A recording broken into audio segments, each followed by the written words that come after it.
Hello student, welcome back. आपका समाचार हाजिर है एक नया क्वेश्चन लेकर और नया चैप्टर, नया क्लास। ओके, तो क्वेश्चन क्या है? If 2 power x equal to 3 power y equal to 12 power z, तो prove that x equal to 2yz by y minus z। Okay, chapter क्या है? Indices, exponential of real number या law of indices, class 9। Okay, class 10 already I have done chapter 8 1 से लेके 8 तक। Chapter 8 one important, very important chapter 8 मैं करा चुका हूं। आप लोग जाइए यूट्यूब में सर्च मारिए और देखिए, आपको मिल जाएगा। क्लास 8 आप रिवीजन कर सकते। वेरी इंपॉर्टेंट चैप्टर मैंने करवा दिया हूं। आप लोग जाइए, फॉलो करिए, देखिए, उसके बाद समझ में आ जाएगा। ओके, तो आज से पिछले 3 दिन से मैं चैप्टर क्लास 9 में हूं और ये चैप्टर मैं स्टार्ट किया हूं। ठीक है, तो ऑलरेडी मैं अब जब तक क्लास 9 का कम से कम 7-8 चैप्टर मैं नहीं करवा देता तब तक मैं पीछे नहीं हटूंगा। ठीक है, तो चलिए आगे देखते हैं आज का क्लास क्या है। आज का क्वेश्चन में ये आपको दिख रहा है, तो दिस इक्वल टू आपको ये प्रूव करना है। तो क्या करना है? करना कुछ नहीं है, स्टेप बाय स्टेप को फॉलो करते हैं। ठीक है, तब समझते हैं क्वेश्चन क्या है। तो चलिए, क्वेश्चन क्या है? 2 का पावर x इक्वल टू 3 का पावर y इक्वल टू 12 का पावर z। तो यहाँ तो कुछ है नहीं, इसको हम लोग क्या करते हैं? k लेट कर लेते हैं। ठीक है, k मान लेते हैं। तो क्या होगा? 2 का power x equal to k अगर मानते हैं तो देन 2 का वैल्यू क्या हो जाएगा? k का power 1 by x। Okay, possible है? ठीक है, चलिए आगे देखते हैं। 3 का पावर y इक्वल टू अगर k मानते हैं तो देन 3 का वैल्यू क्या होगा? k का पावर 1 बाई क्या होगा? y। ठीक है, और उसके बाद क्या है? 12 का पावर z इक्वल टू अगर k होता है तो क्या होगा? 12 का वैल्यू क्या होगा? k का पावर 1 बाई z।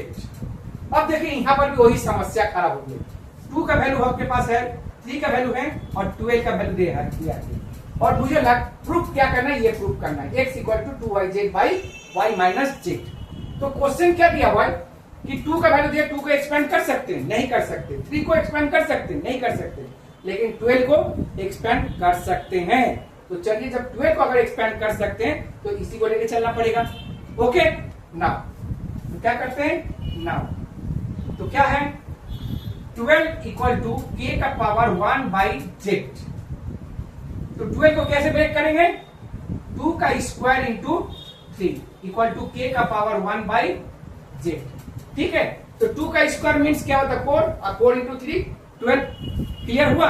ओके, अब चलिए एक एक करके हम लोग वैल्यू को पुट करते हैं। 2 का वैल्यू क्या हुआ है? यस, k का पावर 1 बाई x का पावर 2 इंटू 3 का पावर क्या है? 3 का वैल्यू क्या है? सॉरी, पावर बोला है। 3 का वैल्यू क्या है? k का power 1 by y equal to, और ये k तो ऑलरेडी है 1 बाई z। ठीक है, क्लियर? अब देखिए क्या करना है, ब्रैकेट को रिमूव कर दीजिए। k का पावर 2 बाई x, फिर k का value 1 by y equal to k का वैल्यू 1 बाई z। ठीक है, अब यहां पर क्या करेंगे? k कॉमन ले लेते हैं। कॉमन मतलब बेस इक्वल है, बेस एकदम सेम है, तो क्या होगा? ऊपर का पावर ऐड हो जाएगा 2 by x plus 1 by y equal to k 1 by z। ठीक है, तो अब करना क्या है? k का पावर देखिए, k बेस हो गया, इक्वल हो गया, तो क्या करना है? 2 by x plus 1 by y equal to 1 by z। ठीक है, अब इसको यहां करते हैं। ठीक है, ताकि आपको समझ में आ जाएगा। यहां पर करते हैं, क्या दिया हुआ है? 2 by x plus 1 by y equal to 1 by z। ठीक है, तो देखिए लाना क्या है? y z लाना है। ठीक, तो 2 बाई x को हम लोग क्या करते हैं? छोड़ देते हैं, 2 बाई x को छोड़ देते हैं equal to 1 by z minus 1 by y ले लेते हैं। ठीक है, 1 बाई y, तो क्या होगा? 2 बाई x इक्वल टू क्या करेंगे? y z को एलसीएम ले लेते हैं। ठीक है, तो z और z देखिए कर दिया था, बचा क्या? y माइनस या y हो गया रेड्यूस, तो z बचा। ठीक है ना, तो उसके बाद क्या करना है?